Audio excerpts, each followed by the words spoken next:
Welcome to the Joy of Coding. Hello and welcome to episode 41 of The Joy of Coding. My name is Mike Conley. We're going to be hacking on Firefox today. I think there was a bunch of Twitter traffic this morning about this episode, so there might be a bunch of new people watching. So hello new people. Thanks for joining us. Hopefully this will be interesting for you. Let's get down to business. Here's my screen. Boop. You caught me in the middle of doing a debug build. But I want to show you today's agenda. So, for the new folk, this is the agenda. And now I know right off the bat, this whole show that I'm doing kind of has this sense of there's no plan and it's unscripted. And that's true. I mean, the exercises and things, they're not exercises. The stuff I'll be doing, I don't know how they're going to turn out. But I do have kind of a roadmap of how I want the episode to go. And this is what I put in the agenda. Now, you can get a copy of this agenda if you scroll down. There's an additional links section below the video, and then there will be a link to this agenda, so you can click on the links and follow along. And if you're watching this on my blog, it'll be above or below the video. If you're watching this on YouTube, it's going to be in the description, I'm pretty sure. And if you're watching this somewhere else, well, look around for some kind of agenda link, because it's somewhere up here. Anyways. So first of all, a reminder, no plan survives breakfast. I'm going to see how much we get through this. It could be a lot, it could be a little, something could snag us. We might be spending all day in the first part, who knows, we'll see. And here's what I want to do today. First, I want to write an email to Dev Platform. That's a mailing list for all people who work on Platform. I'll probably cross-post it to FX Team, sorry, not FX Team, Firefox Dev? No, maybe... Yeah, Firefox Dev. That's what I want. Writing an email to Dev Platform and Firefox Dev about kapows being outlawed. In browser, unsafe kapows being outlawed except in add-on code. So that's a change that I've been working on for a little while, and it's pretty much ready, but I want to send sort of a notification to everybody on these mailing lists that, if they start seeing exceptions being thrown when they attempt to use unsafe kapows, well, I'll give them an explanation why. Now, if you don't know what a kapow is, if you're not sure what I'm talking about, there's a glossary down here at the bottom of the agenda. What a kapow is, there's a link to a blog post, so you can read up on what a kapow is and why we're trying to avoid them.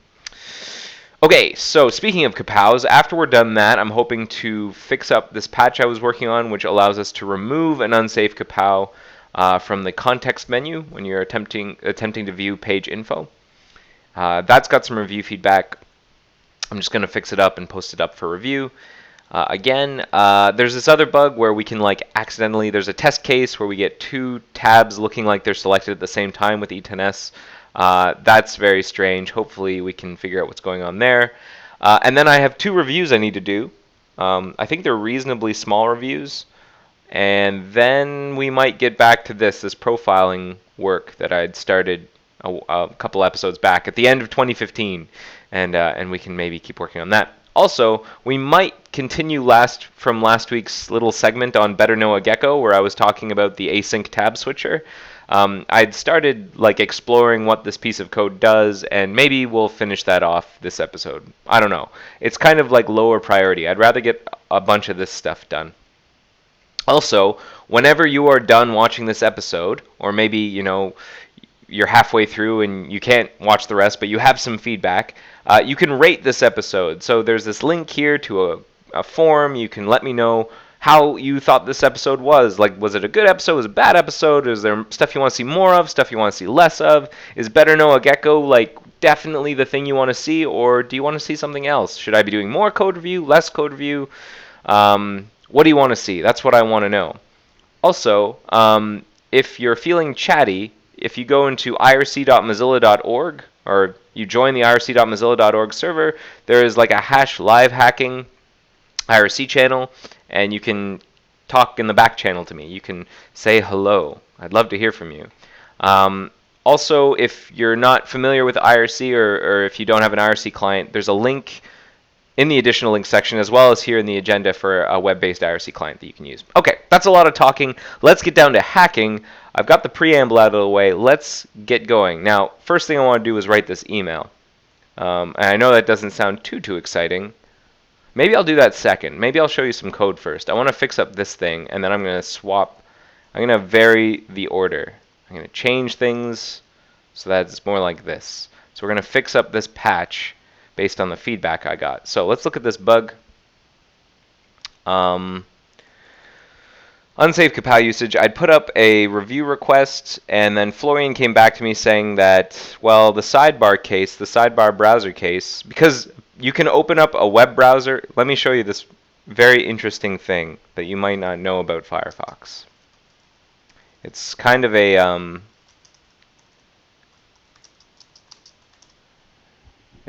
I'd say it's a hidden feature. It's not something we advertise very much, and it's not very well supported. But there is, let me close this window and close this window as well. Okay, so if you go to some website, let's say I go to my blog at mikeconley.ca, and I bookmark this page. So I bookmark the page, and then let's go and organize my bookmarks here, and I see my blog in the blog, in my bookmarks, and if I click on this down arrow, I can choose to load this bookmark in the sidebar. And what that means is anytime I open that bookmark, so let's say I go to bookmarks, recently bookmark my blog, that didn't do what I expected. Maybe I couldn't be on the new tab page. Oh, I've got 2 copies of the bookmark. That's why. That's strange. All right, so I'm going to do that experiment again. I'm going to do this second one. And what it does is it opens in this like sidebar browser. So you can have kind of 2 browsers going at the same time, where I can go to like Reddit, watch people code in this browser here, and then I have this side browser over here. It's not a very well advertised feature, and some of these pieces are broken. So for example, if you inspect an element or try to inspect an element with the dev tools, this is broken. I think some of this stuff works, like selecting all, saving the page. I don't know if save page to pocket works, but I do know that viewing page info and viewing page source is broken. And even more so, my patch will make it even more broken. But the sidebar browser isn't a thing that like we advertise much, and I think we're willing to take the regression because, what was my argument? I said, the sidebar case, I'm willing to take the regression, or I argue that we should be willing to take the regression because with the unsafe Kapow usage outlawed, which is going to happen soon, we will be breaking the page info dialog for normal browser, like going to view page info here inside your standard browser tab will be busted without this patch. So we need this patch, even though that breaks the sidebar case, and I argue that we should file a bug to fix the sidebar case in a follow-up. And he's like, so if the sidebar case is broken either way, because it is, view page info will still be broken, it'll just be differently broken without my patch, we can just pass null as the document URL, right? And I said, yes, that is true. So Florian is right. We can simplify my patch somewhat. So here's my patch. And what I was doing was, what was I doing? There's this chunk over here in content.js which passes up from the content process the location, the URL of the topmost document in the frame tree. So what I mean by that is, suppose you have like, you're at a website and it's got an iframe, which has an iframe, which has an iframe. You can right click on that like innermost iframe and choose view page info. And what we want to be able to do is view the page info for the actual like outermost document. And if you're right clicking on an iframe, there's like a sub menu item called this frame. I'll show you. Or Fiddle. I think Fiddle has this, JS Fiddle. Where if you right click on an iframe, it'll say this frame, and then you can view the frame's info in that way. But if you choose view page info, it views the whole page's information. And so in order to do that, we need the topmost document's URL, or at least I thought we did. It actually turns out that we only use that to uniquely identify the page info window that we open. It's all very convoluted. What Florian is saying is we don't actually need the top document location in this case because we can just pass null, because this code that handles the page info dialog being opened can handle the null case just fine right here. And we'll take the current browser's current URI as the location. So he's saying instead of passing in doc location or top doc location and adding top doc location as a thing that we track inside G context menu content data, just pass null. And I totally agree with him. I think he's right. So let's do that. I'm gonna play a sound. Let's do it. All right, let's drop in. I've got where's some code here? I need to get to the right stuff. Here's the code I care about. We're gonna go into content.js. We're going to choose this stuff, this top doc location. I'm gonna get rid of that. Don't need that anymore. Don't need these anymore. Pretty sure I can undo most of the changes I made to content.js actually. In fact, there's an easier way of doing this. I'm manually removing it and I don't need to. I can just uncommit. And this is something that I believe HG Evolve gives me. So I've already made some changes. I should revert those and then I'll uncommit the file.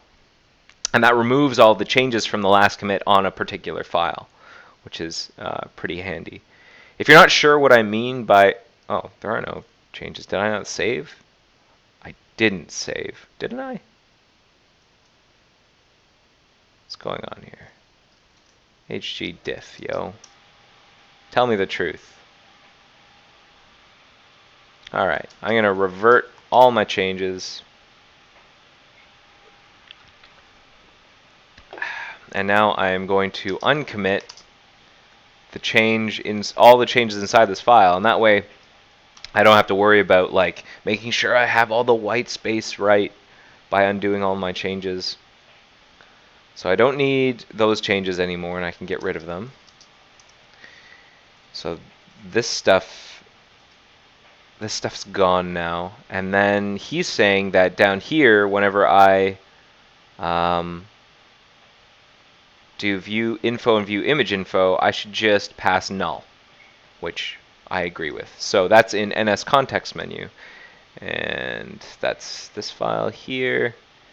And so instead of using top doc location, I'm going to use null.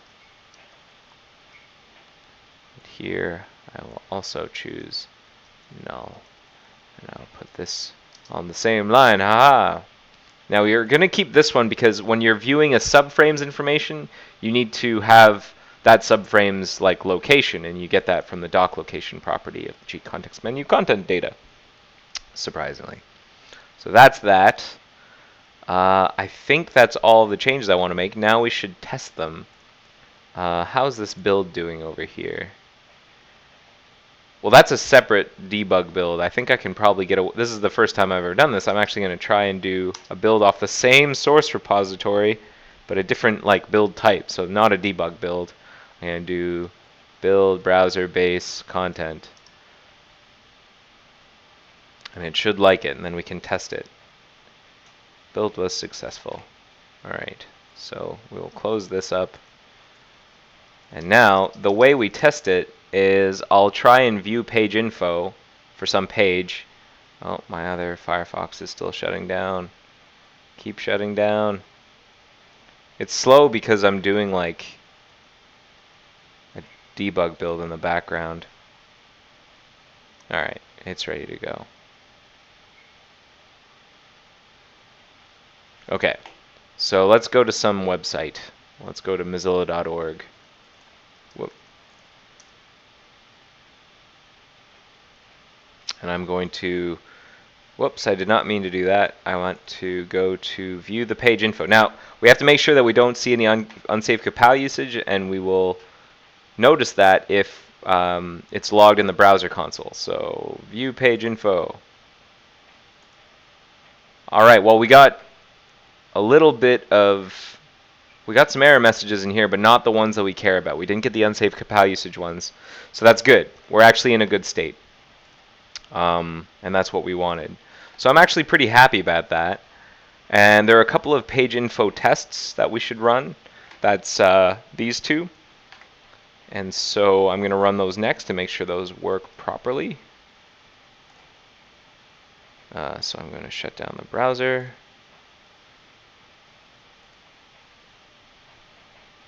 Shut down, shut down, shut down, shut down. Alright. Moki test. This thing. Now it's going to run in non-E10S first, and then we'll run it with E10S mode. That's the multi-process mode second. And that should hopefully pass. Then we'll run the other one in both states, and then we will post it up for review, and then we are done that chunk of work, and we can go on to writing that email. Because basically that email and this patch are kind of intertwined. So an unsafe kapow, if you aren't already familiar with it, is, good, that passed.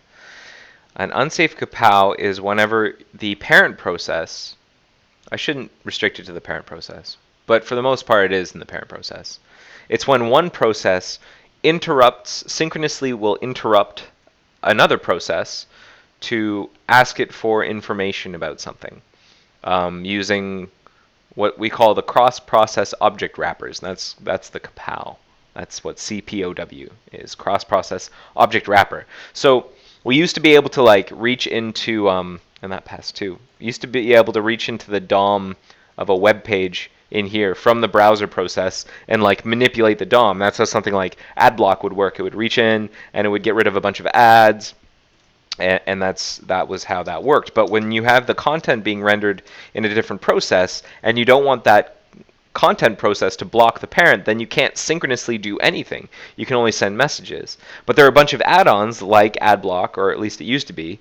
AdBlock Plus used to be the kind of add-on that would want to synchronously access stuff inside content. And in order to make sure that those add-ons still kind of worked, we added these cross-process object wrappers, which essentially gave the illusion of being able to reach in synchronously and manipulate things.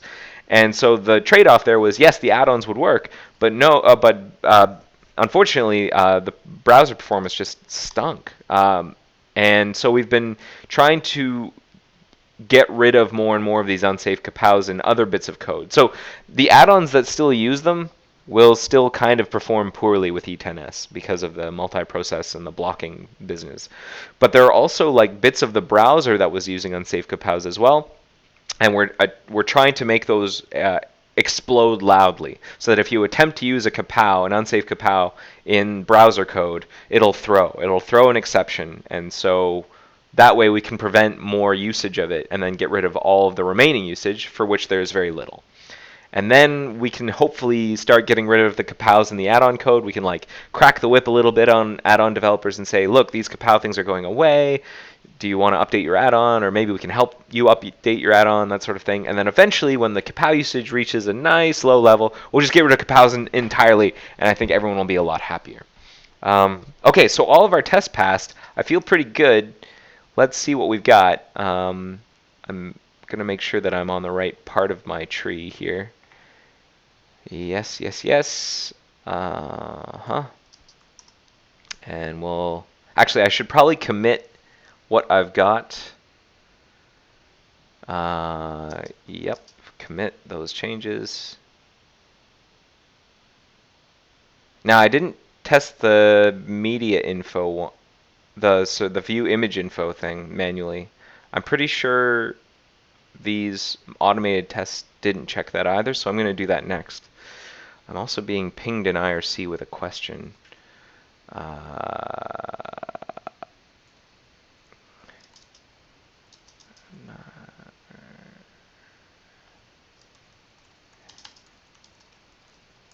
Get back to you in an hour. Okay, so I'm going to commit that, commit amend, and now I'm going to run again. And this time we're going to test the image info case, and then I'm going to post it up for review, and we will move on. So, right, what I was explaining about unsafe kapows and stuff is that what we want to do is warn everyone in like Dev Platform and Firefox Dev that, look, good, that works properly. No, oh, I saw. Oh yeah, there's other unsafe Kapow usage inside page info when viewing image information. That's unrelated to this bug, strangely. But trust me. So I think we're okay. We're in a good state. So I'm going to put this up for review now. Come on, come on, come on, come on, come on. Normally my machine isn't this slow. It's just that, what is it? It's just that I'm doing a debug build in the background. So I have to use the -C when I'm pushing to Moz Review so that I can choose just a single revision. Otherwise, Mercurial doesn't like it when you, like, if you're using -R, you have to pass it more than one commit, I believe. And we use -C to pass just a single one. It's kind of strange. And dot, in Mercurial parlance, I believe is an alias for whatever commit you are currently on, whatever you've checked out. In this case, I was checked out on the one that I care about. Submitting one change set for review. I usually say no for publishing the review request right away because I like to check my review request out first, do a sort of a self pre-review.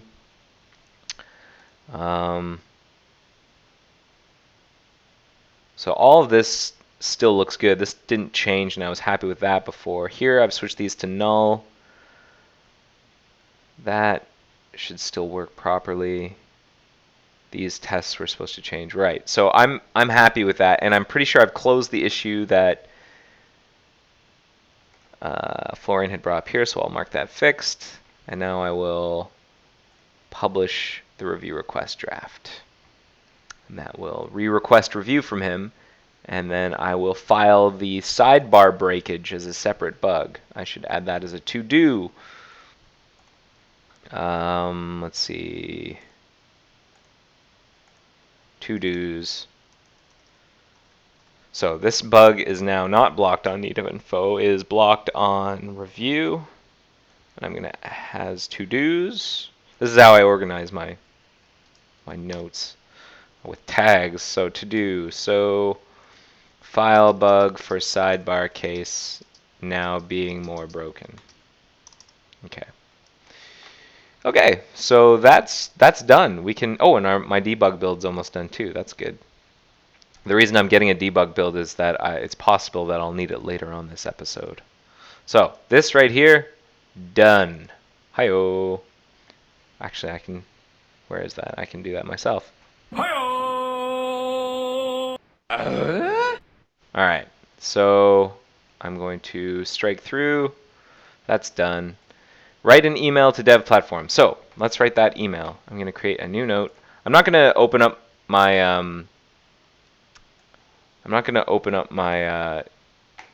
personal email for you to, like my work email stuff. I'm going to write it in Evernote, and then you can just trust me that I won't change it, and then I'll like copy and paste it. But note to dev platform and Firefox dev about unsafe kapows. So subject line will be, I like to have a nice eye-catching subject line. Unsafe kapows are about to be outlawed in browser code. And then body. This will be the body of the email. I like to put a TLDR at the top. So just a very big summary. We're flipping a pref to outlaw unsafe kapows in browser code. Unsafe kapows from inside add-on scopes should still work properly in almost all browser code. Unsafe kapows inside add-on scopes should continue to work properly. If you start seeing, there's a unsafe throw. I should throw by default. There's a message, a very specific message that we'll see. This one right here.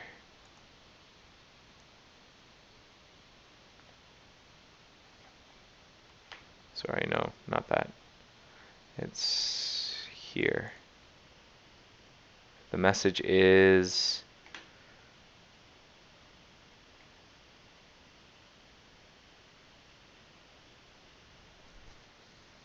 what's the message? Unsafe Kapow usage forbidden. If you start seeing unsafe Kapow usage forbidden, errors being thrown for your feature or in the for your feature in the console,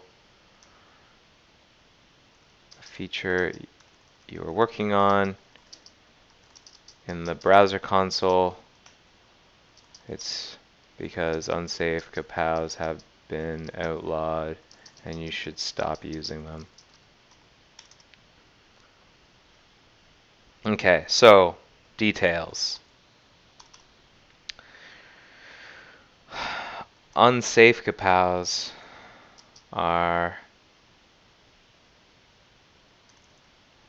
from a very high level, are Kapows that are accessed when the other process is not currently blocked waiting for information from you. For example, if you access gbrowser.selected browser.content document as kapow.first.body, when the content process is garbage collecting, the parent will be blocked. The parent will be blocked until the child decides that it has a cycle to service the synchronous message and return the information that the parent needs. Unsafe Kapows.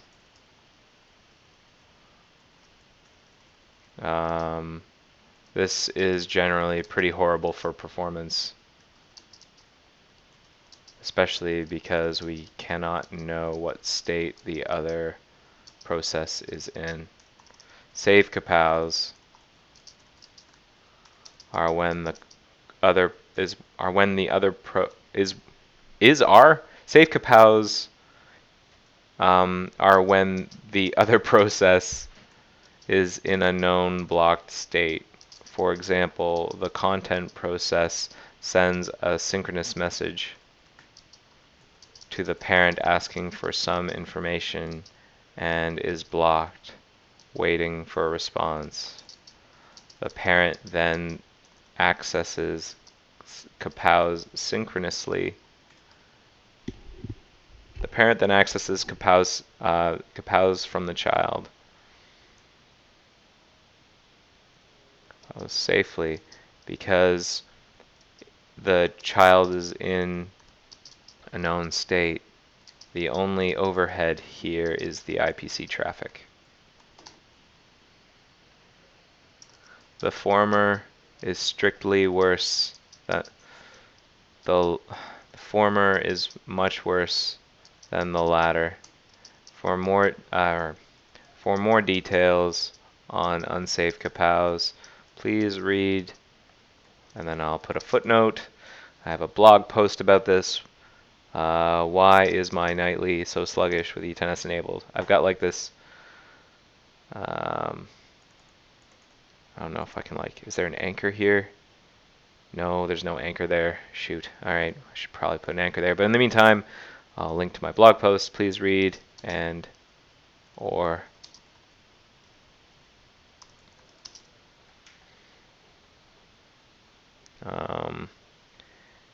Brad Lassie has another blog post about this. Okay.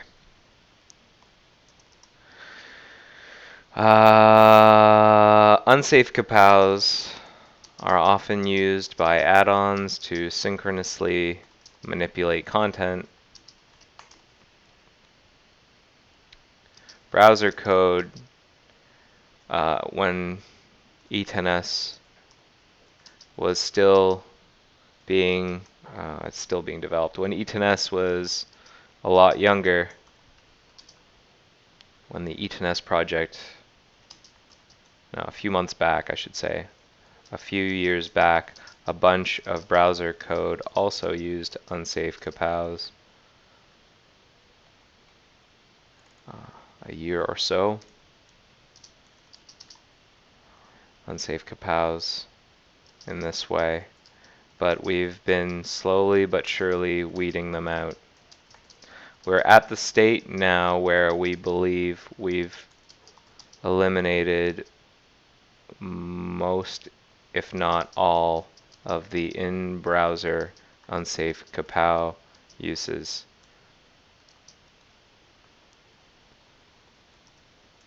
Outside of tests.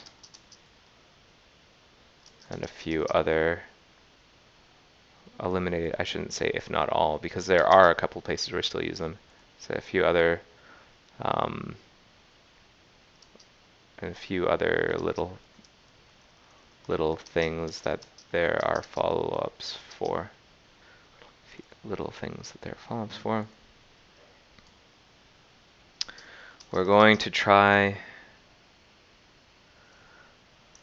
I will, within the next day or so, I'm going to be landing bug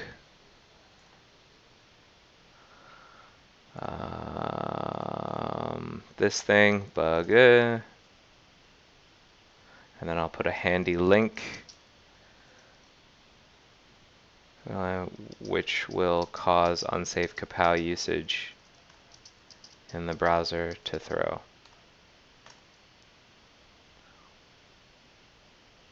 In the event that this breaks things horribly, there is a pref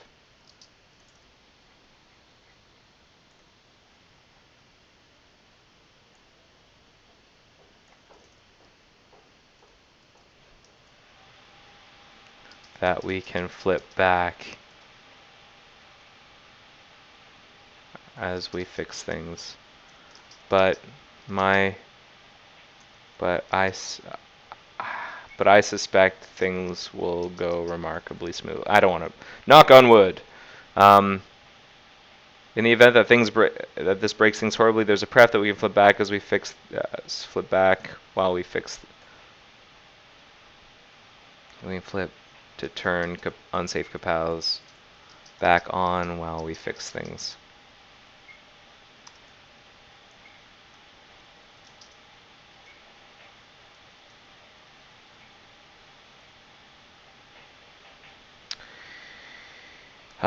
Please, this work is occurring. Again, this work is occurring in bug 1233497. If there are any major concerns, please bring them up here. Cross-posted to both dev platform and Firefox dev. Okay. I think that's all I wanted to say. So I will send that after this episode is done. Hooray! So that's all I wanted to say there. This is done. So, format, strike through.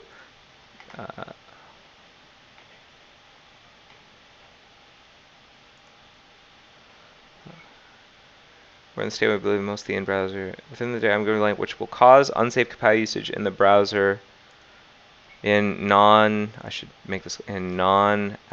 browser code to throw.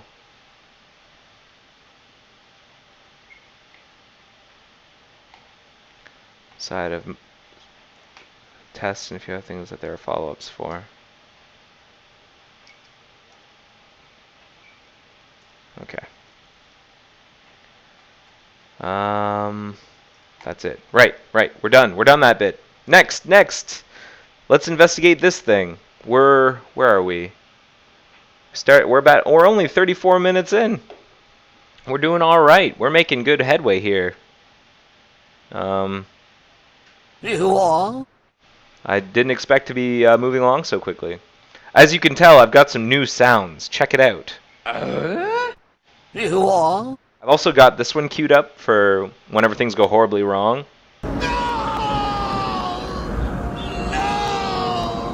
That's for when things get very painful. If you have any other suggestions for sounds, let me know, and we'll make this into a very wacky morning DJ series. Okay, so bug 1239533. It is possible to accidentally get two visually selected tabs. Now let me see if I can reproduce this first. I don't know if I want to. Here, I wonder if maybe I should. I actually want to do these reviews first. I'm going to change the order of things. I'm going to do these reviews first, or maybe I'll do one review, and then I'll do this investigation. Let's change things up. I'm going to do a review. I'm going to look at this bug. I'm going to do another review. And while you're probably thinking, "Wow, Mike, that's a lot of context switching," I find that it's best to not review too many things all at the same time, because then I get into like a review mode that I feel like my blinders get put on. And I like to sort of come out of reviews and then go back in. I don't know. It feels better. I use a different muscle when I'm reviewing. I need to rest that muscle, so putting a break in between makes sense for me. That's just for me though. So here I'm going to review this batch. I was asked for a review on this test. So it looks like there is a browser Moki test that it was disabled for E10S because it was not working. And then Tracy Walker he's made some changes and to re-enable the test, and now he's asked me for a review. Okay, so let's check it out. So this part is easy. He's just getting rid of the skip if. So the test will now run with E10S. So this part is reviewed. Oh, great. He's using add task. This is fantastic. There's a nice big comment at the top that says what the test does. It will load about add-ons in a new tab and select that tab. It will insert a button with a tooltip text, create a new blank tab, and select that tab. Select the About Add-ons tab and hover the inserted button. Remove the About Add-ons tab and then remove the blank tab. And this test succeeds if it doesn't trigger any assertions. Okay, clearly that makes sense. So what I like to do with reviews like this, we've taken a test and we've transformed it. We've done a transformation on it to make it work with E10S. There are two things I need to make sure of. One, that it actually passes with E10S, and two, that it's actually testing the same thing as it was testing before. Like it's actually running a useful test. So that's what I'm looking at now. And I should point out, this can be interactive. While I'm reviewing this, if you see problems with the code, ping me in IRC, let me know. Or if you have questions about the code, I can try and answer them. I'm in irc.mozilla.org /livehacking. So this is the first issue. This is a style nit. One more space indent here so that the stars line up. So he's using add task. Great. So he opens a test tab. Open new foreground tab about add-ons. Yep. And then we wait for it to load. Now, does open new foreground tab wait for the load event to occur? I think it does, but I should double check. So use DXR. Browser test utils.jsm. Wait for load. Wait. Open new. Here it is. Wait for load. True to wait for the page in the new tab to load defaults to true. Okay, so it will wait for load. That's great. So it'll wait for the load. And then we will insert the button into the test page content. So before we were getting the content document and creating a button element. So in here we'll get the document. We'll create an element button. And we'll set the attribute label to hello and the tooltip text to world. Yep, that looks right. And then we are going to insert. Part of me wants to harp on the mixture of single quotes and double quotes. While you're here, would you mind switching the single quote usage around label and tooltip text to double quotes? Just for consistency. we tend to use double quotes. I know other projects, I think that I'm noticing whenever I'm like looking at things written for Node, JavaScripty stuff, that there's a lot of single quote usage. So then we insert before the document first child. That looks right. Knit alignment. Unindent this 2 spaces, please. Okay, so that's good. That will do the addition. Then open a second tab and select it. Browser about blank true. Select a tab equals tab 2. And then we define this getElement function. Select the test tab and perform mouse events on inserted button. Okay. First of all, is getElement is E. What's E? E. Synthesize mouse. Oh. Oh, we can give, okay, we can make this simpler. I think we can make this simpler.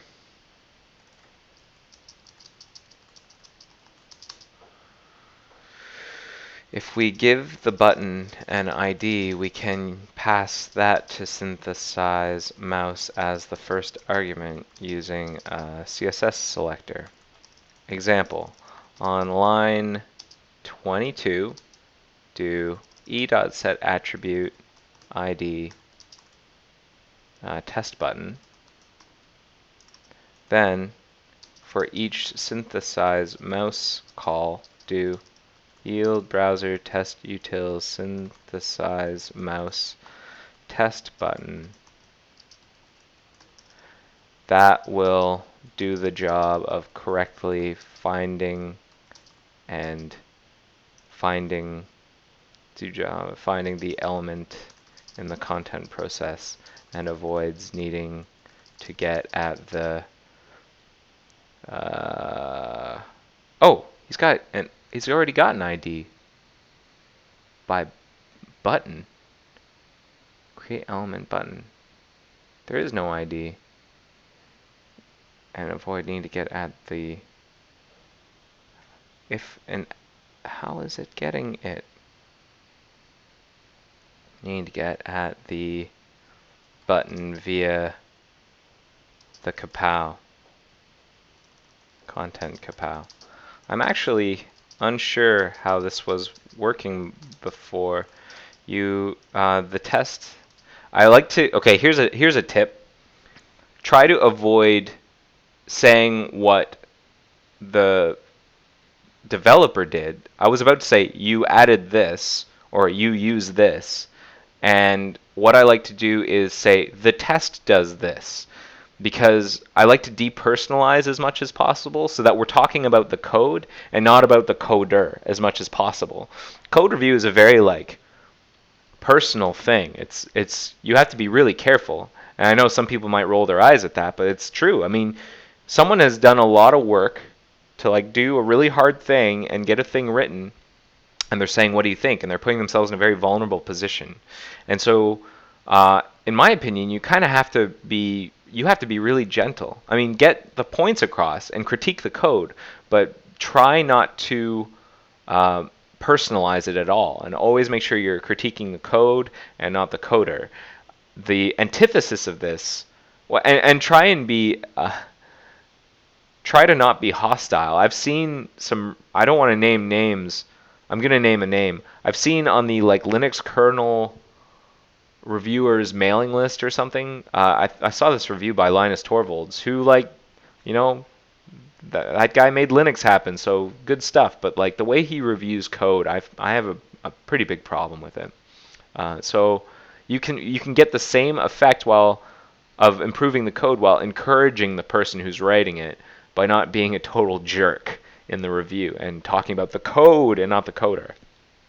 So where was I? I'm actually not sure how this was working before. The test adds a button but doesn't give it an ID, and then get element attempts to get at the button kapow using the ID button. If I just like add a button, get document get element by ID button. If I like document body insert, how will I do this? Let e equals doc create element button document, and try and do this real quick. Come on.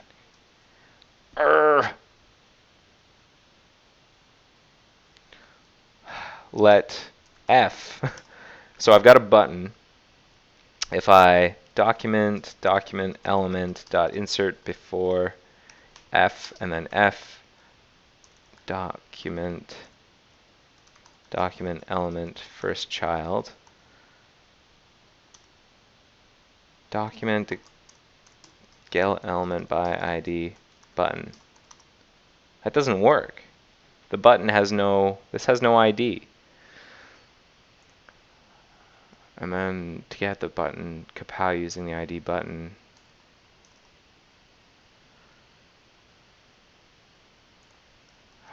this test. But I will trust Tracy. I assume he ran the test and that it was working for some reason. I just don't understand it. The test adds a button but doesn't give it an ID, and then get element attempts to get at the button kapow using the ID button, and it shouldn't find anything. Anyhow, adding the test button ID will probably make this simpler, and you can then get rid of get element. Okay, get rid of that. So what do we do here? We get at the window on the selected browser. Generally speaking, we like to keep keep variables named like win or window or wins pointing at NSI DOM window or at like root browser windows, whereas for things like gbrowser.selected browser, which is a browser inside a tab, we usually call that browser or B.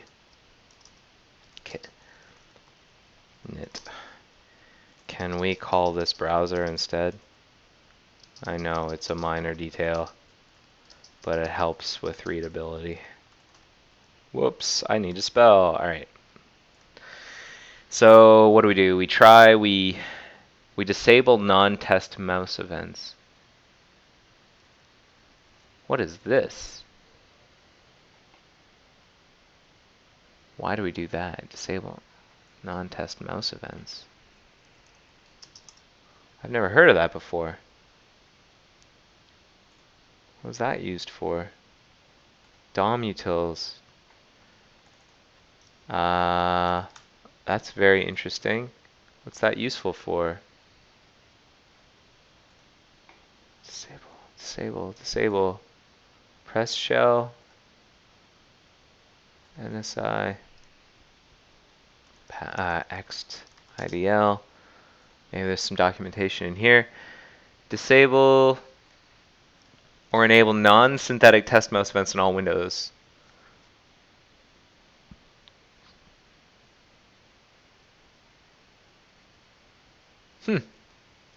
Okay, neat. I didn't realize we could do that. So we disable non-test mouse events, and then we synthesize these mouse events, mouse over events. Now we don't actually do any OKs here. Pass if no assertions. Oh, we were like crashing before. I understand. Okay. Knit busted indentation for this finally block. Please unindent 2 spaces. And then we disable non-test mouse events to false. And then we remove the tabs. Okay. I think we're trying to use more of the asynchronous removal stuff in order to avoid races and side effects with tests that run quickly one after the other. Can you use browser yield browser test utils remove tab test tab and yield browser test utils dot remove tab tab 2 instead, please? Okay, and I think that was it. Browser test utils remove tab. Yeah, remove tab. Okay. Cool.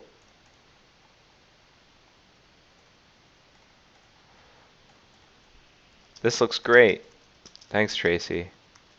This test is far easier to read now that you've cleaned it up. I have a few notes. See below. Feel free to ask me if you have any questions about what I've written. Okay, code review done. That's right. Oh, yeah. All right, so code review done. Let's look at the agenda. We did this thing. How are we doing on time? I usually end these things around 2:30, so I have a feeling we're probably not going to get to Better Know a Gecko or profile dumping, but I think we'll probably be able to get these next two done if I'm careful. If I play my cards right. All right. Let's keep going. It's possible, so this one. So we've got a test case. That's great. I love it when we have test cases. And the problem is if you open the test case and you click on any of the page content, and then you right click on the page content, and then you middle click on the page content, at least two new tabs should open, and last two of them look selected. Only one tab should look selected. So you have to click on the page, then you right click on the page, and then you middle click on the page. All right. So let's try this. So I'm gonna, what's the steps? I click on the page, then I right click, and then I middle click. So left click, right click, middle click.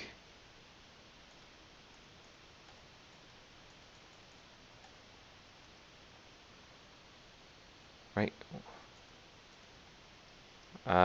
Left click, right click, middle click. So nothing's happening when I middle click or right click.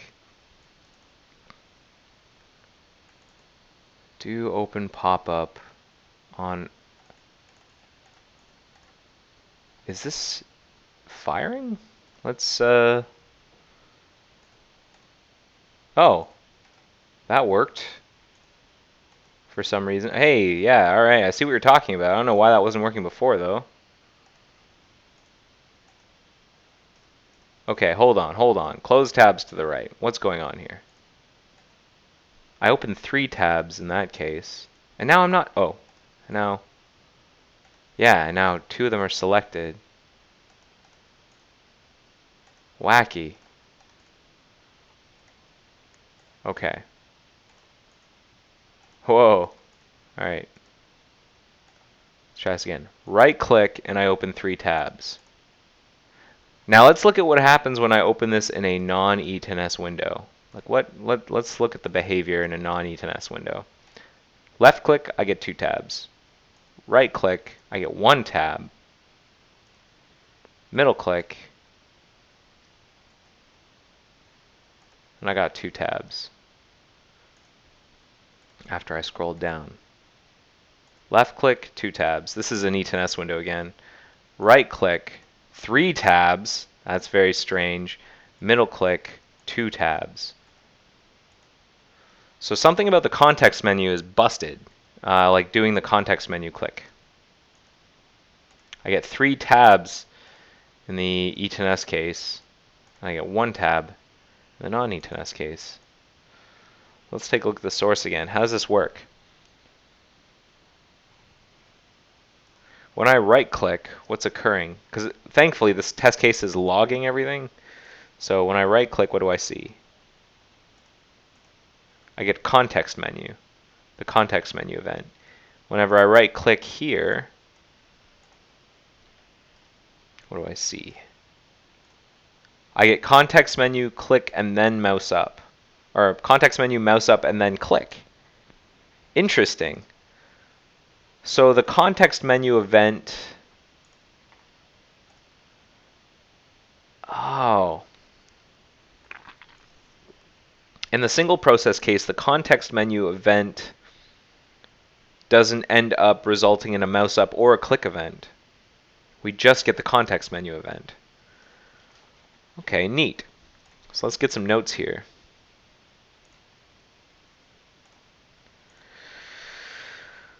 Interestingly, it looks like... So there's a link to these notes that I'm writing inside the agenda. So you can check those out.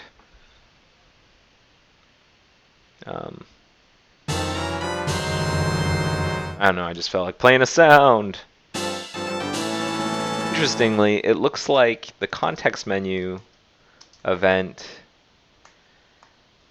is followed by two other events. Mouse up and then click. In the single process case, the context menu event is completely on its own. How does this work? Where is the context menu event fired for the single process case? That's the question. Context menu.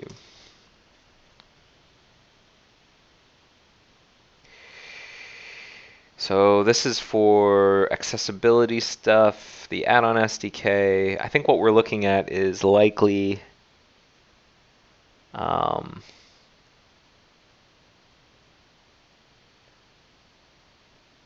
like a system, like down even in like layout or like more platformy stuff. That's where we'd get context menu events. So I don't think it would be in browser. So my first instinct is to look elsewhere. Not in DevTools. Be under like layout or DOM. DOM makes more sense. DOM. Context menu. Here's some stuff. Context menu events. That's for like B2G stuff. DOM, generic, HTML element.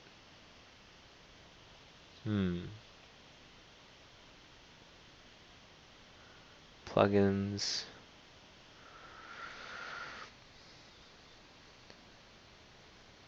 So we'll pop up events. You know, maybe I missed it. Hold on a second. DOM. Generic HTML element. What is this? Get context menu. That's from an HTML menu element. No.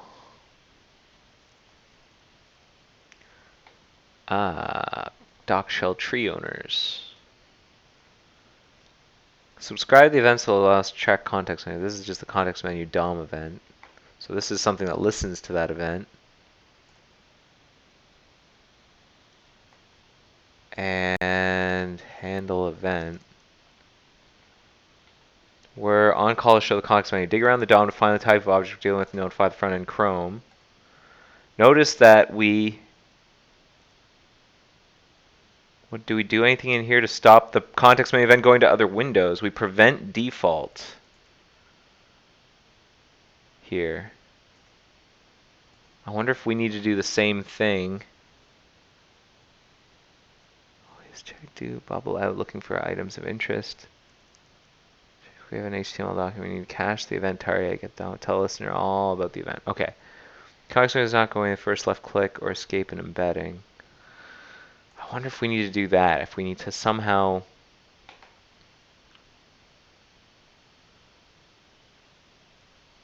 to capture. I'm going to try a thing. I'm going to try a thing.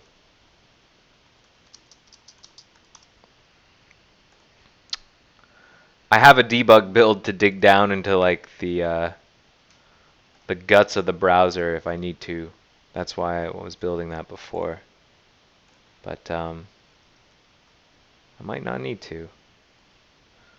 So context menu, mouse up and click. Context menu, mouse up, click. Okay, now what happens if inside, where do we listen to the context menu stuff? I think it's in path, toolkit, content, context menu. Is that it? Toolkit. And then it's JavaScript. No. Maybe it's in browser, base, content.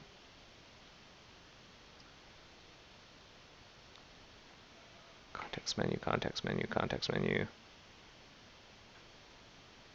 Content. Content context menu. Yeah, system listener. Here we go. Handle content context menu.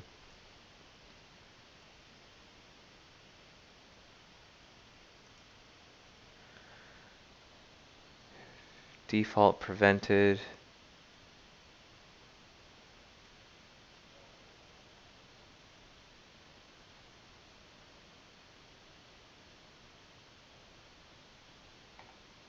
Send that message, and then what? What were we doing over here? We were handle event. We were actually canceling it, I think. We prevented the default. As soon as we got to the Chrome context menu listener, which in E10S world is here.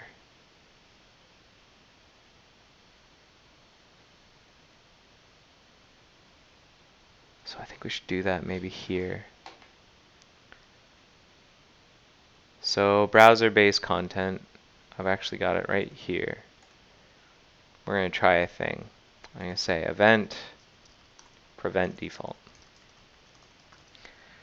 We're going to see if that works. Whoops, whoops, whoopsie daisy. All right, mock build faster.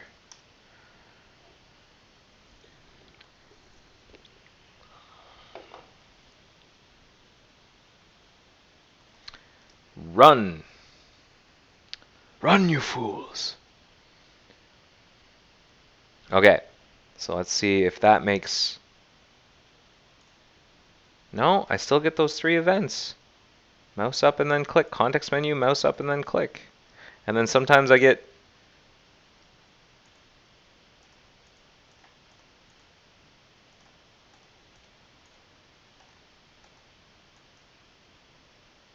Sometimes I get a bunch. Especially if...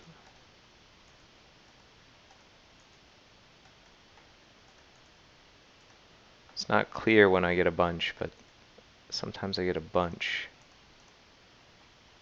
Sometimes I get 2 like that. So there are multiple bugs here, because in the click case... Hang on.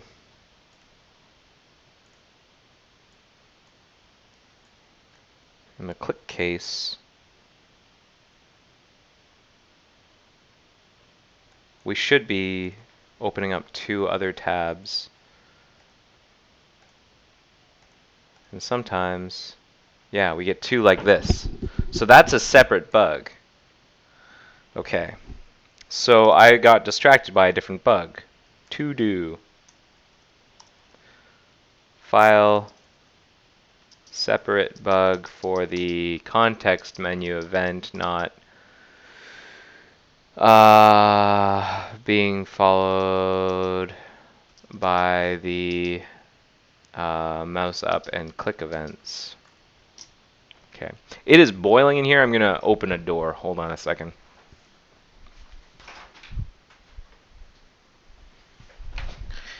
Heat! There's too much heat! just a reminder, how are you enjoying this? How are you enjoying the stream? There was that link that I talked about for rating the stream. I have put it in the agenda if you want to rate the stream. It's right here. Rate this episode and tell me all about what you think so that I can like make it better for you. So please don't forget. So I got distracted. This is a separate bug. I will file it separately. I'm actually being asked to investigate the case where we can have two visually selected tabs. Excuse me. If two tabs are opened in quick succession.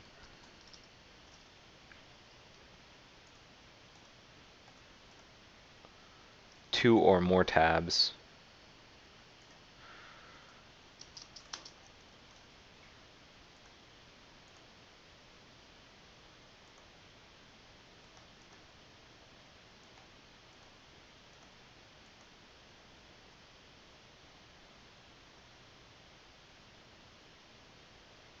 How does that work?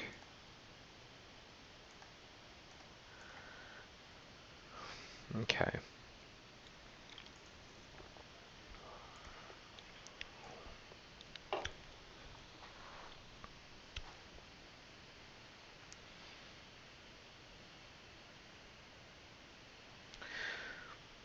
So there should only ever be one visually selected tab.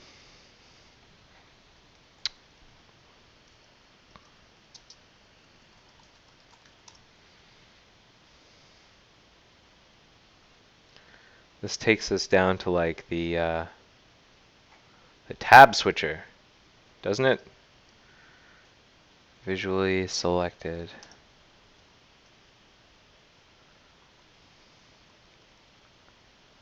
Update display.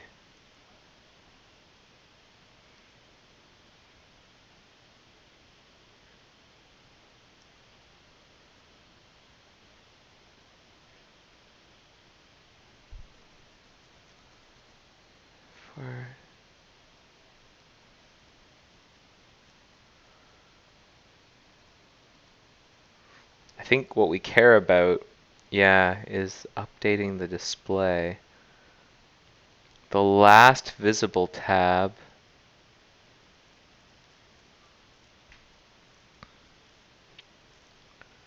I think there might be other tabs. When does last visible tab get overridden? Is here.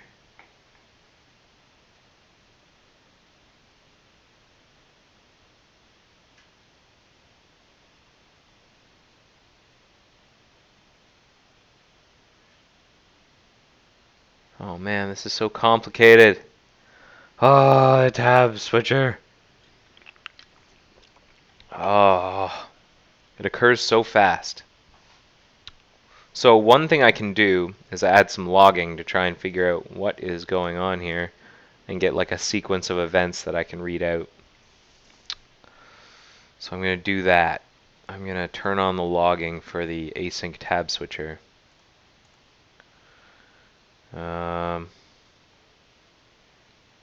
Where's the logging stuff? Log init. Logging. Use dump for logging. True. Log init. Sure. I think logging should log. Oh. False. Use dump for logging. Always return true. Okay. Okay. So now we are logging.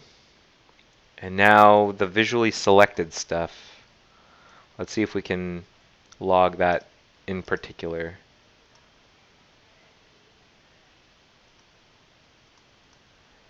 So we have this property on the actual tab itself. Here's a setter here. So I'm going to say dump a tab is having visually selected set to val and then I'll dump the stack. Okay. Build browser base, build faster. There's so many different ways to build, and I don't know which one's the fastest. Build faster is pretty fast. 6 seconds, pretty good. That actually seemed a lot faster than 6 seconds, but alright. So now I should have logging, some logging business. Okay, Statuser. It's an add-on I have installed. This is unrelated. I'm gonna turn off. Do I have like? Okay. What is all this stuff? There's like.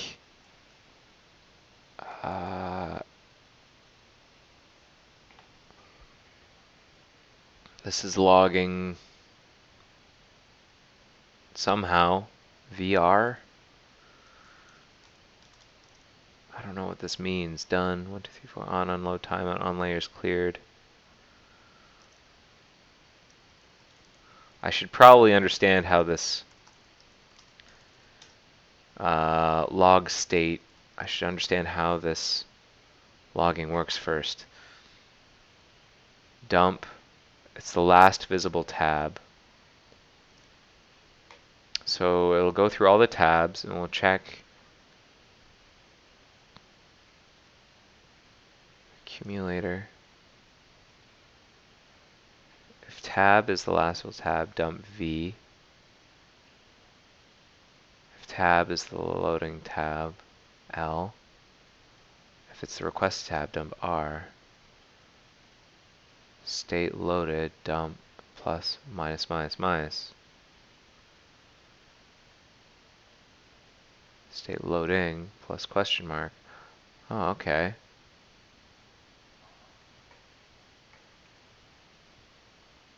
So there's like 1, 2, 3, 4, 5 tabs, right? Is that what it's saying? 1, 2, 3, 4, 5. Okay. And then the brackets say what state it's in, and then this describes what kind it is. So there's a loaded tab that is visible and the requested tabs, the first tab. Then there's another loaded tab, then a minus, a minus, a minus. Okay. So, and those minuses mean unloaded. Okay. Close the other tabs. Okay. Gonna get rid of all that stuff. Right click. Not useful. I didn't get what I wanted. So I'm gonna go back here. Gonna get all this logging stuff out of the way. And then right click again. That's what I wanted. Okay. Let's take a look at this stuff.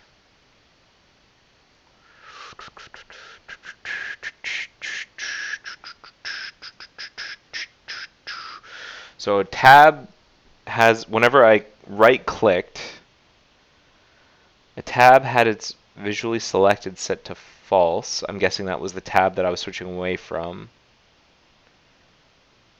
Move tab to. Add tab. I was adding a tab.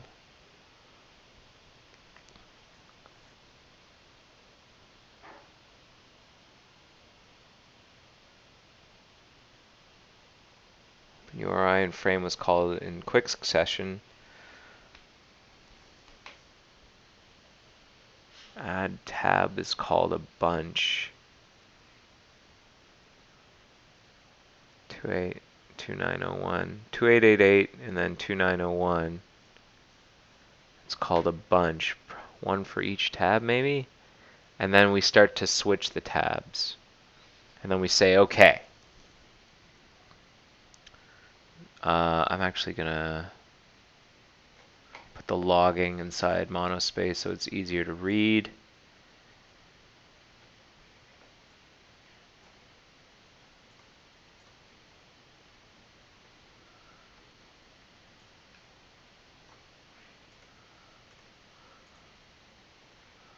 All right. What can this tell us? What does this say? I don't know yet. I don't know.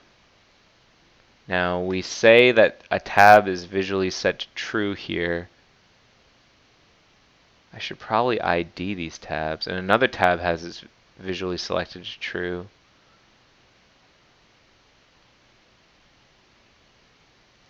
Maybe I should... You know what? I'm going to...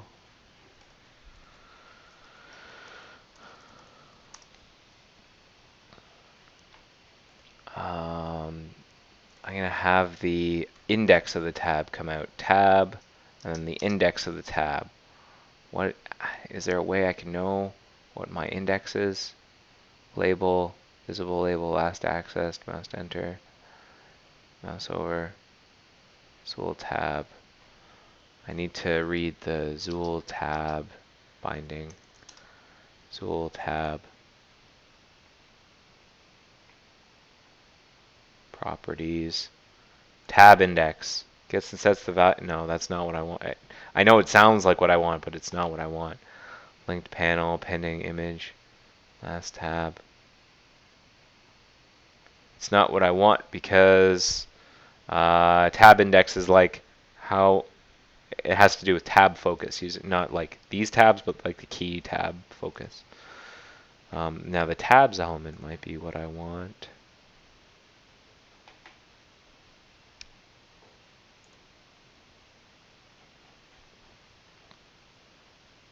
Selected index. Get item at index. Get index of item. That's what I want. Return the zero-based position of the specified item. Okay. So what I'll do is I will say this dot parent node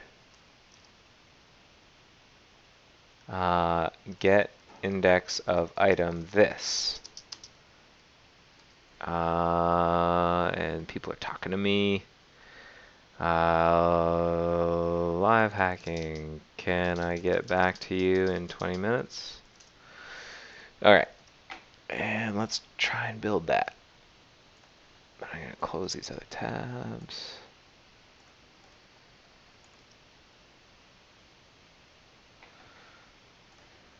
No problem button. Alright. Trying to get down into this mystery.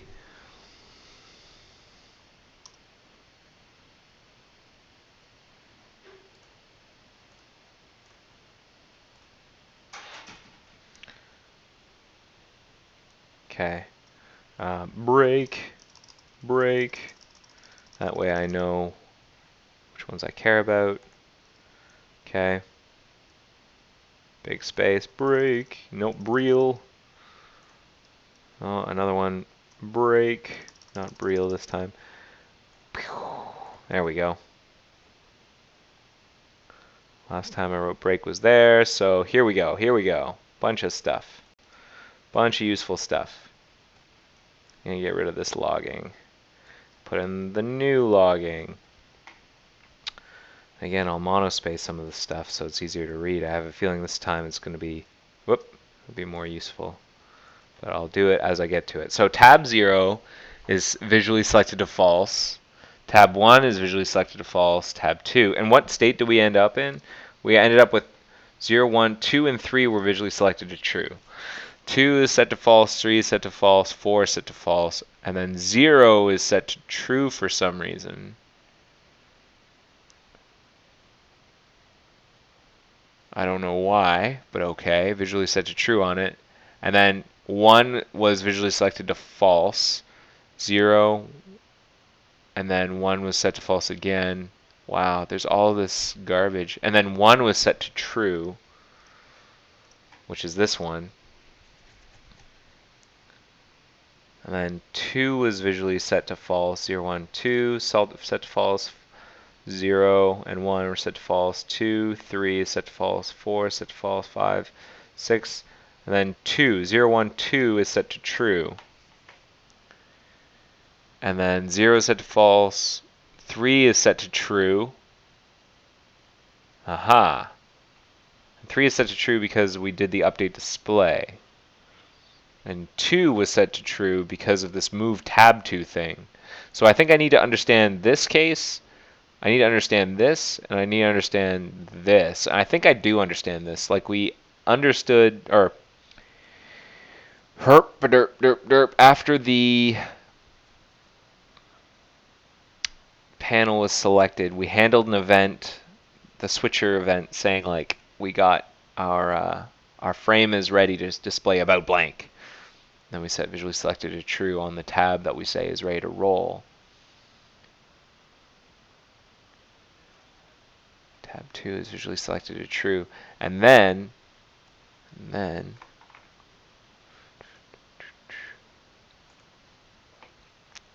when we request tab, so the loading tab is, the visually selected one is 0. Loading L, what does L mean?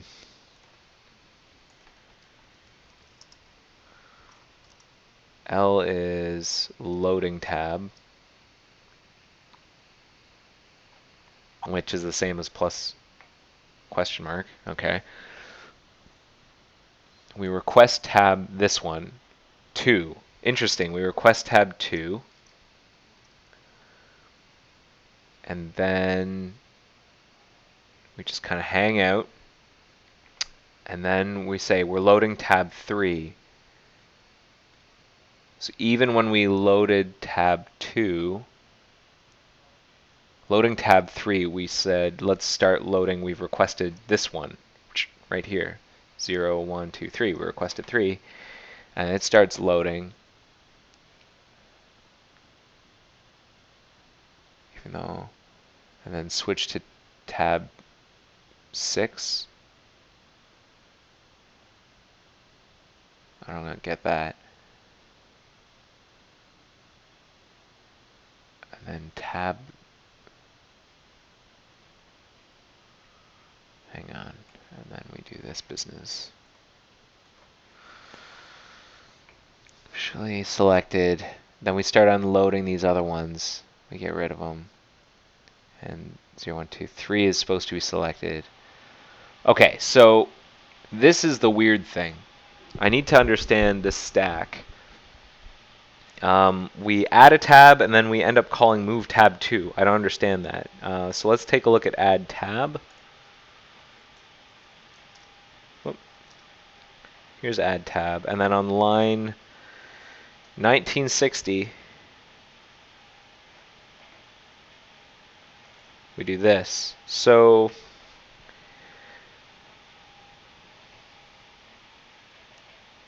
check if we're opening a tab related to the current tab and move it after the current tab.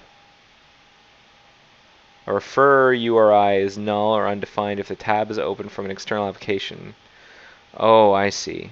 It's based on, so we've moved the tab to a new position. And that move tab 2, I understand. Move tab 2 can result in visually selected being true here.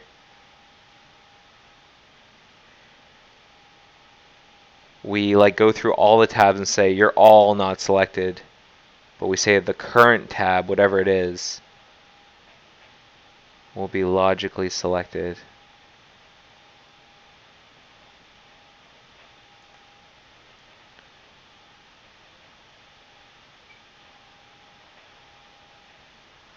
Huh. This is so tricky.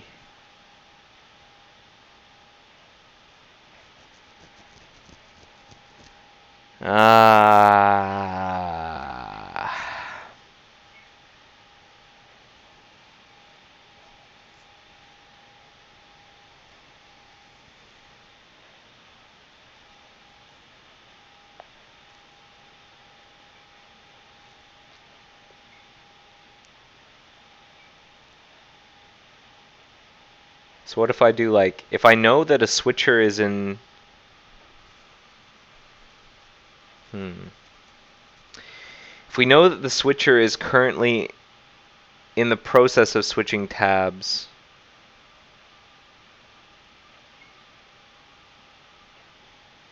maybe we shouldn't do this step. If this dot get switcher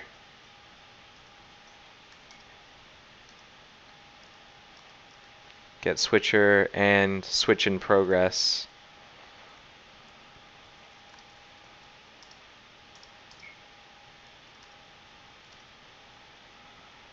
If this process browser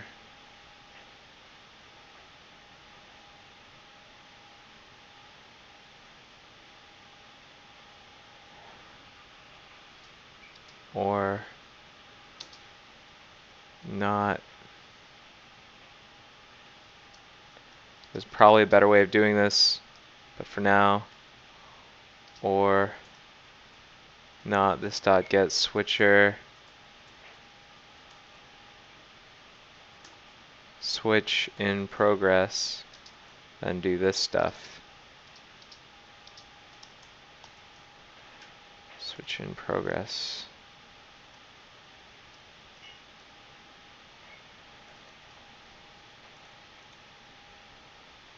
That's not my most amazing code I've ever written. Let's see if my theory is right, though. I suspect this will make the bug go away. And then maybe I'll talk to Bill M. or some of the other people who've worked on this tab switcher whether or not this is actually the right move. Okie dokie.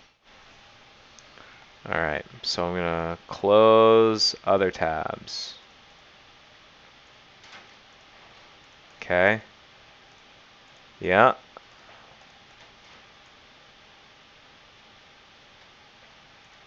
Have I locked up the browser? The browser's locked up. Very interesting. Let's see if we can get a sample about why. Oh, incoming crash. Port crash. I got a kapow error. P browser, line 37. I aborted some kind of like kapow abort.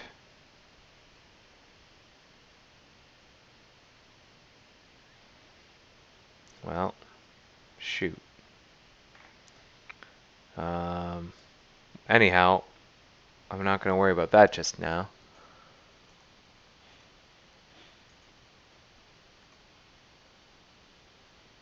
Maybe I should.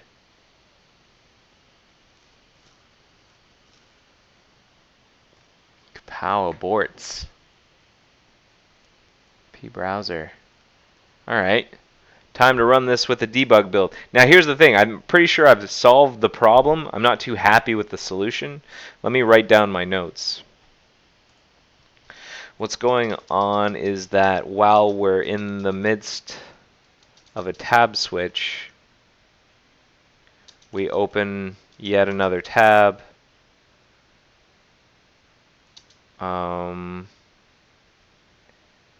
And try to position it correctly after the related tab.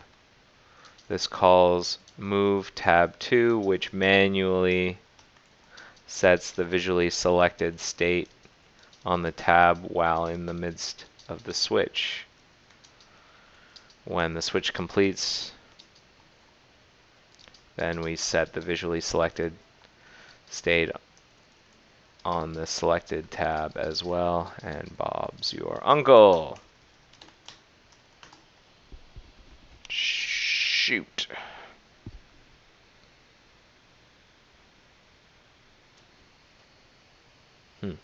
Alright. Now I've also got this crash. Weird crash that I think is separate, but let's check. Let's put this in here. And now I will build with Moz. I'll run my debug build. I'm going to get a stack trace for this crash, and then I think I'm going to call this episode. And how far did I get? I don't think I got to my other review, which is too bad. I want to do this other review. I'll do it after the stream's done. But we got pretty far along. We actually were able to get sort of an answer to this, why this is occurring. And this I'll review after that, and then maybe I'll get to this next week, and we'll finish off Better Know a Gecko. which would be good. Boo, boo, boo, boo, boo.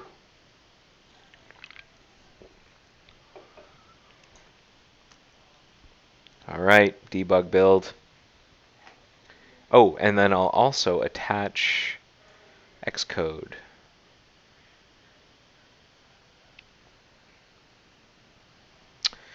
So I'll attach the parent process because it's a parent process crash. Those are the worst.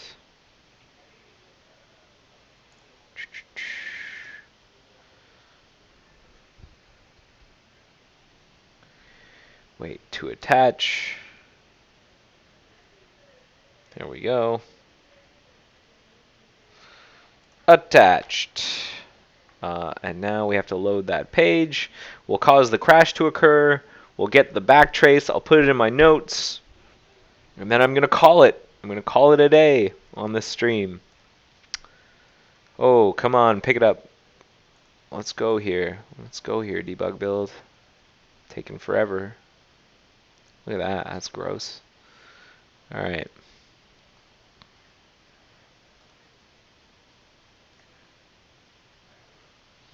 Okay. Load the page.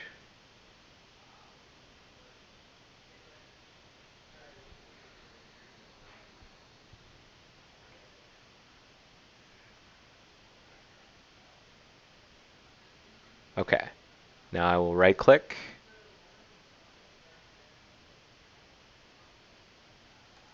And now I will right click again. Hey, we got our crash. Fantastic. Moz crash. Because of what? We got a tab parent destroy internal. Tab parent destroy. Destroy was completed. Why would a destroy have been completed? Actor destroy. Why destroy us? Because we heard about P content. We received a message that caused us to destroy things. I don't know what the message was. Message delete. A browser was being closed for some reason. Dispatch async message. Okay. So we heard about an actor destroy. And why is that? Why did we hear about an actor destroy? In the child, NS ensure true failed. And then we hit this. Destroy business.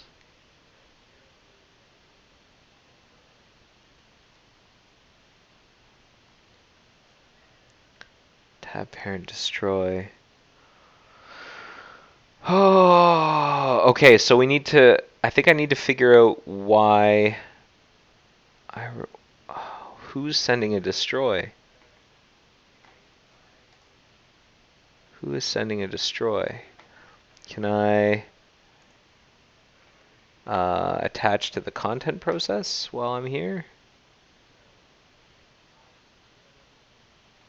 Content process. Where's the child? Here.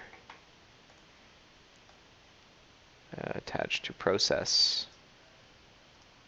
Is it? What state's it in right now? Is it just hanging out? Plugin container. Where are you at? So it's sent a sync message. Send allocate tab ID.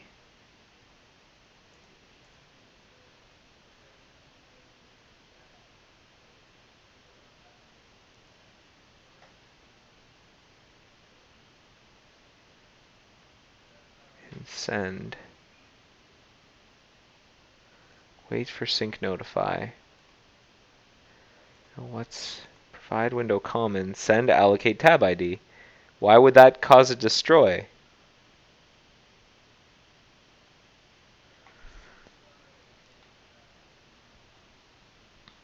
P content child says send allocate tab ID. Parent receives what? Get out of my way, context menu. Parent says what?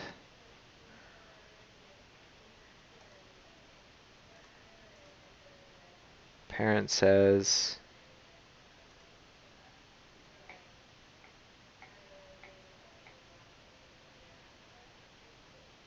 Gonna dispatch a message. The message is... Message delete.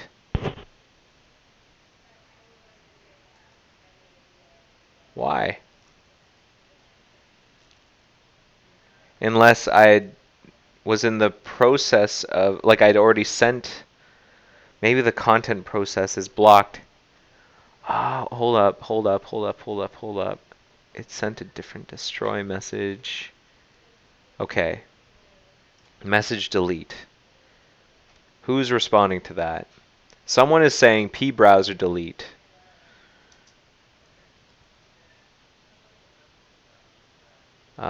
Like path tab child.cpp. Tab child.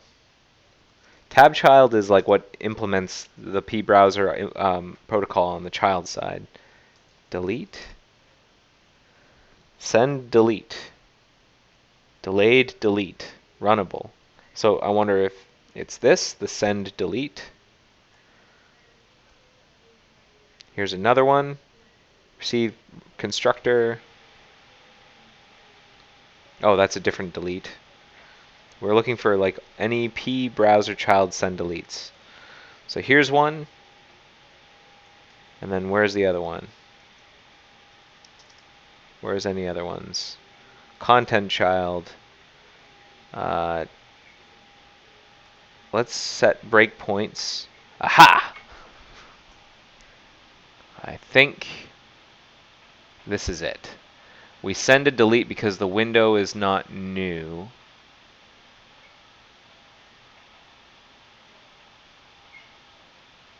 We're doing this. We're hitting this weird case. Oh, this is codes of tragedy. A window is new. So we send create window. And the window is not new. So content parent create window. Receive create window. Window is new is true, but then at some point we set it to false. Window is new must be set to false.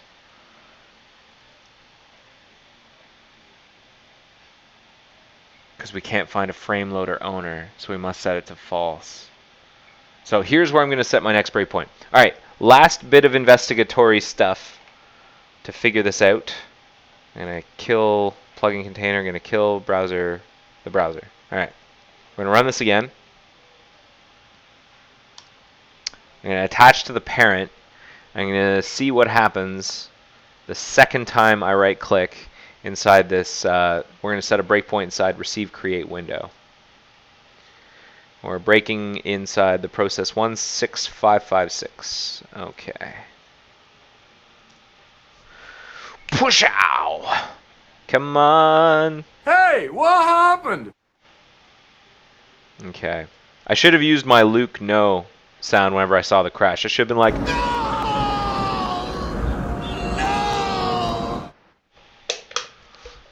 Yeah, very dramatic.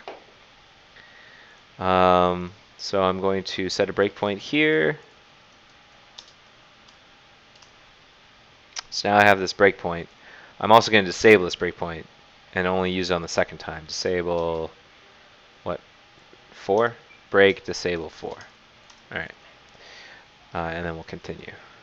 And we're going to load up that attachment again.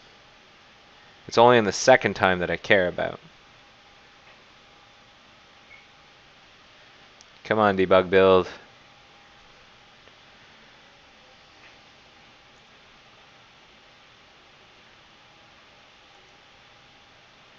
Okay, now enable. Enable. Break, enable 4. Okay. So I'm going to set breaks anytime we might set a window is new to false.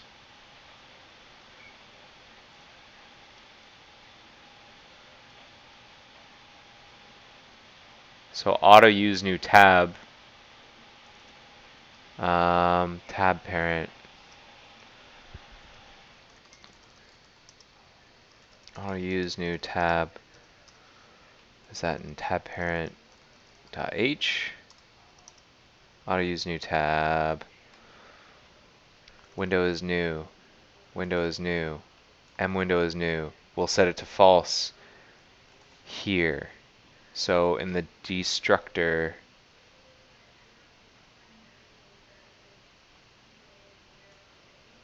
of auto use new tab, break. Okay. Aha. Nope. So not that one. Continue. Then again, we say for true. And this is the one I think breaks. Then we say that there is no frame loader owner. There's no frame loader owner.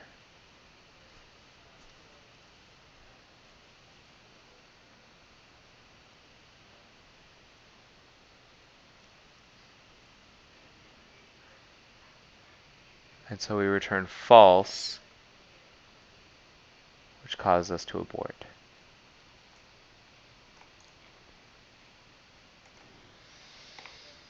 Okay.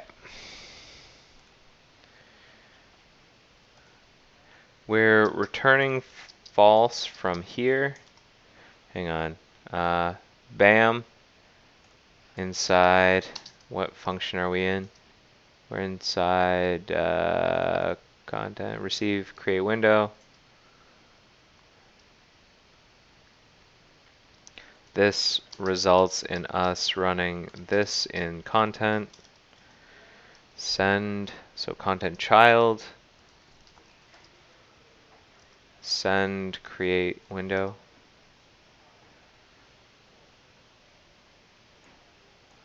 Copy as RTF.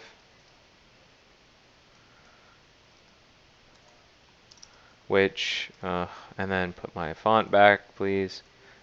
Which, my font. Where is it supposed to be? Helvetica New, I think. Yeah. Which results.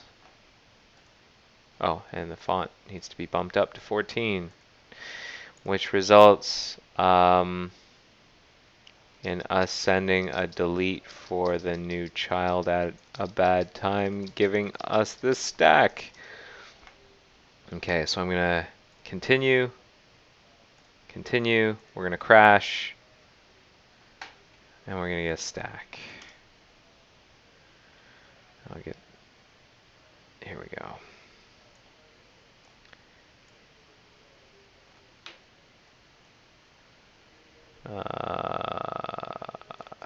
Sure.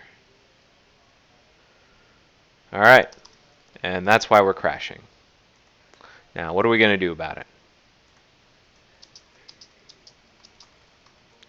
Now, what are we going to do about it? So, we kind of went down the rabbit hole there. But we figured out kind of why the crash was occurring. The frame loader owner is not showing up on time. So we're returning false here, which results in us sending a delete, which causes us to do an abort because we deleted an actor that I think we care about.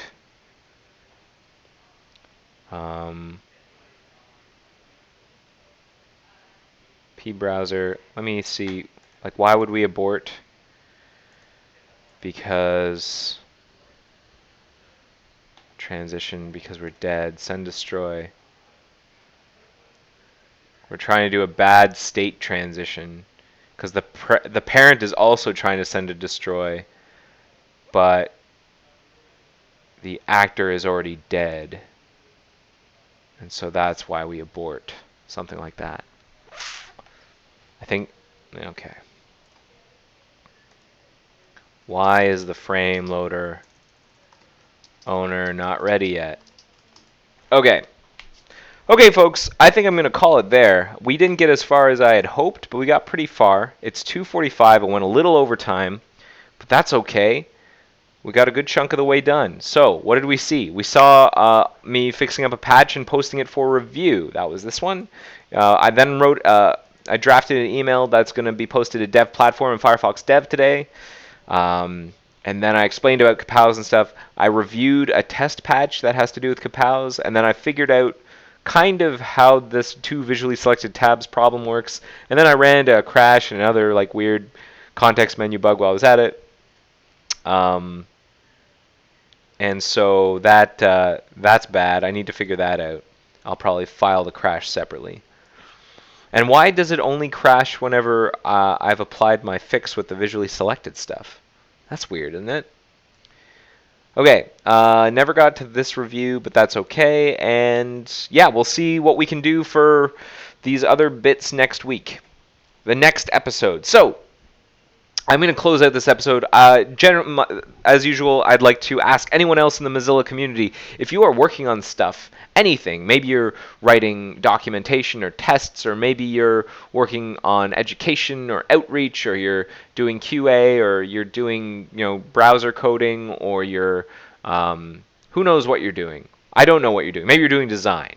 I have no idea. I think it's very, very interesting to show people, both outside and inside the community, what you're doing so we can see what's going on. What are you working on? How do you do your work? And so I'd love for more people to start live hacking, and I can show you all the software you need is open source, and all the hardware you can get relatively easily. I can guide you through it. Richard in the Hash Live Hacking channel, both of us, I'm M. Conley, he's Richard. We can guide you through the steps to set up your own show on Air Mozilla, and we can get more stuff out there showing people what it is that we do, and I think it'd be awesome. So please do that if you're interested in running a show. Secondly, if you have some kind of like iTunes thing or Kodi or any other kind of media streamer application, you can subscribe to the Live Hacking channel. Any other shows that get built up by the community is going to go into this channel, and it's a great way of keeping up and making sure you don't miss a single episode. So do that.